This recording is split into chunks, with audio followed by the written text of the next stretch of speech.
Welcome to code craft with Kaviraj. तो आज का हमारा टॉपिक है नोड जेएस। तो हम बेसिक नोड जेएस के बारे में जानेंगे।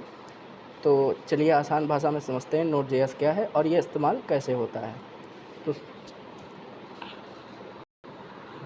फर्स्ट क्वेश्चन जो हमारे सामने आता है कि what is node JS. Node JS है क्या। तो नोड जेएस जो हमारा है वो एक जावा स्क्रिप्ट का रन टाइम एनवायरनमेंट है। नोड जेएस जो है वो जावा स्क्रिप्ट का जेएस का रन टाइम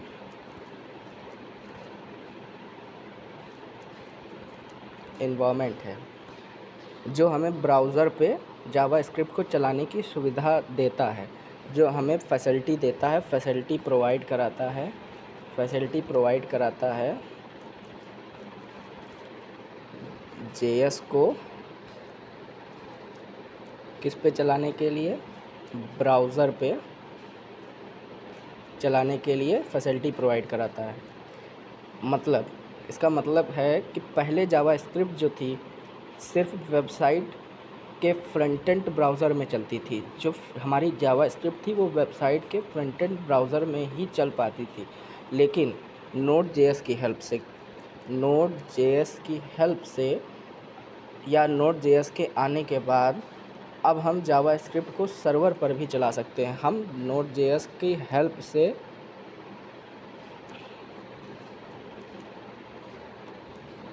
हम जावा स्क्रिप्ट को कहाँ पे चला सकते हैं, सर्वर पे रन कर सकते हैं, सर्वर पर रन होगा या कर सकते हैं। तो अब हम जानते हैं, अब ये हमारा हो गया कि नोड जेएस है क्या। Node JS run time environment है जो हमें ब्राउज़र पर जावा स्क्रिप्ट चलाने की सुविधा प्रदान कराता है। मतलब पहले जावा स्क्रिप्ट सिर्फ वेबसाइट के फ्रंट एंड में ही काम आती थी, अब लेकिन इसको हम सर्वर पर भी चला सकते हैं। मेन तो ये नोड जेएस हो गया। अब मेन जानेंगे कि नोड जेएस बनाया किसने, इसके फाउंडर कौन है। तो नोड जेएस के फाउंडर जो हमारे फाउंडर ऑफ नोड जेएस हैं, फाउंडर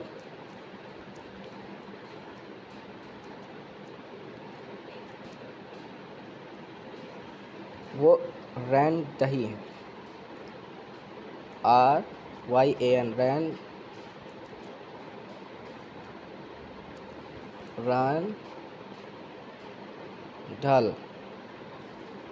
ढल। हमारे जो नोड जेएस के फाउंडर हैं वो रैन ढल हैं। और इन्होंने कब बनाया, विच ईयर, नोड जेएस कब बनी। तो नोड जेएस हमारी बनी 2009 के अप्रॉक्स बनी। तो ये हमारे नोड जेएस के फाउंडर के बारे में कुछ जानकारी है। तो आगे बढ़ते हैं। तो नोड जेएस कहाँ इस्तेमाल होता है, मतलब यूज़ ऑफ नोड जेएस।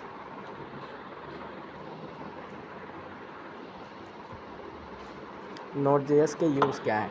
तो हम सबसे पहला यूज़ जो सबसे मेन यूज़ नोड जेएस का करते हैं वो वेब सर्वर पे करते हैं। सबसे फर्स्ट यूज़ जो हमारा नोड जेएस का है वो वेब सर्वर पर करते हैं। इसमें क्या यूज़ करते हैं, जैसे वेब सर्वर पे मान लीजिए आप वेब एपीआई मतलब बैकएंड पे एपीआई लगाते हैं या वेबसाइट का सर्वर पे लॉन्च करते हैं, जैसे लोकल होस्ट वगैरह पे, तो वहाँ पे हम नोड जेएस का इस्तेमाल कर सकते हैं। जैसे npm का इस्तेमाल करते हैं, ये सब नोड जेएस के ही अंतर्गत आता है।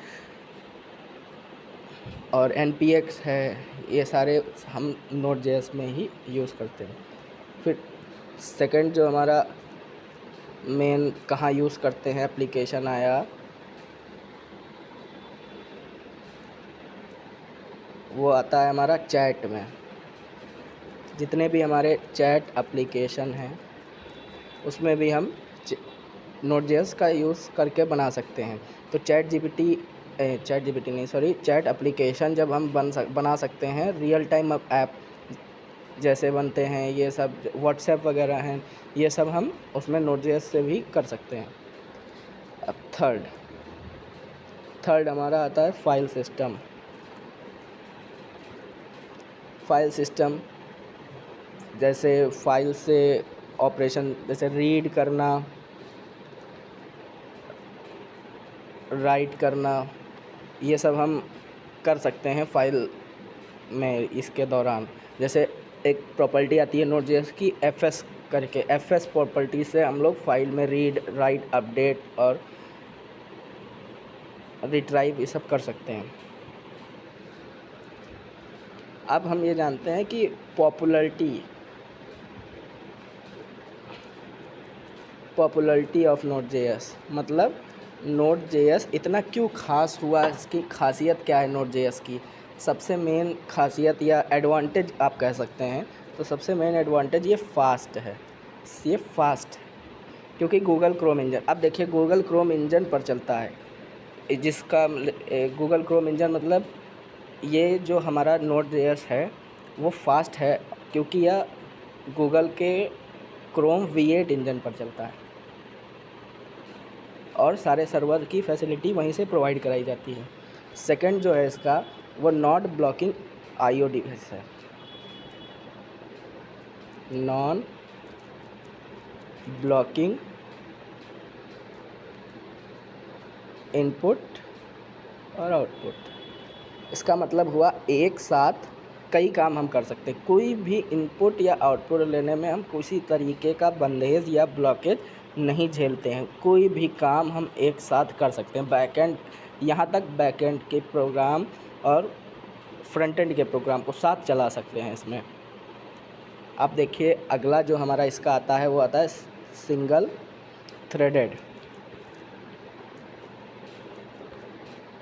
सिंगल थ्रेडेड का मतलब ये होता है, जैसे आपने रिक्वेस्ट डाली और फिर से रिक्वेस्ट डाली, रिक्वेस्ट पे रिक्वेस्ट डालते रहे, तो ये बहुत सी रिक्वेस्ट को एक समय में ही, बहुत सारी रिक्वेस्ट को मतलब ये संभाल सकता है। फिर क्रॉस प्लेटफॉर्म, अगला आता है क्रॉस प्लेटफॉर्म का मतलब ये हुआ, ये प्लेटफॉर्म इंडिपेंडेंट है। क्रॉस प्लेटफॉर्म का सिंपल मीनिंग यही है कि ये प्लेटफॉर्म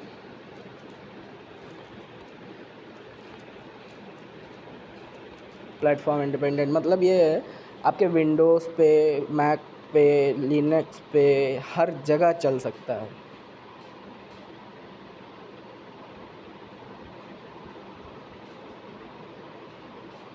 अब जैसे इसको चलाते कैसे हैं, इसको इंस्टॉल कैसे करेंगे, तो सबसे पहले इसको चलाने के लिए या मेन इसके इंस्टॉलेशन के लिए मेन टेक्निक क्या है, node.js इंस्टॉल करना है, ठीक है। LTS वर्ज़न का इंस्टॉल करना है। उसके बाद फाइल को सेव करो सर्वर नेम .js पे। जैसे आपने मान लीजिए कोई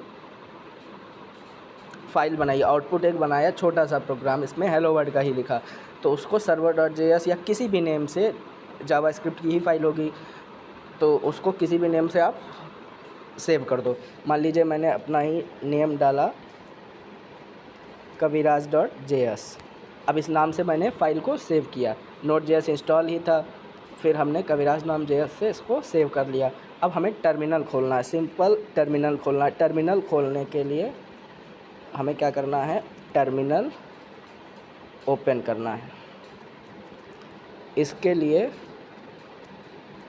सिंपल शॉर्टकट की होती है, कंट्रोल के साथ एस्टिक दबाएंगे, एस्टिक दबाएंगे। ये एस्टिक जो है, ये सिंगल एस्टिक मतलब सिंगल वाला, ये वाला एस्टिक दबाएंगे, ये आपको मिलेगा 1 में, मतलब इसके बटन के नीचे होता है ये। इसको खोलते ही आपका, जैसे आप VS कोड भी चला रहे हैं तो उस पर भी आपका टर्मिनल ओपन हो जाएगा। सिंपल आपको टर्मिनल ओपन कर दिया है। उसके बाद आपको पहला ही कमांड डाल देना है, ये पावर सेल पे चलेगा।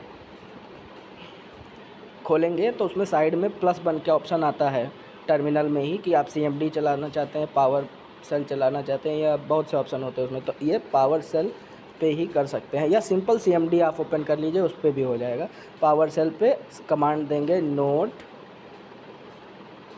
स्पेस, उसके बाद जो आपने फ़ाइल बनाई है जिसमें आपने प्रोग्राम लिखा है kaviraj.js, इतना करते ही आपका जो प्रोग्राम होगा वो रन हो जाएगा, डायरेक्ट आपको क्रोम पे या मतलब ब्राउज़र पे दिख जाएगा।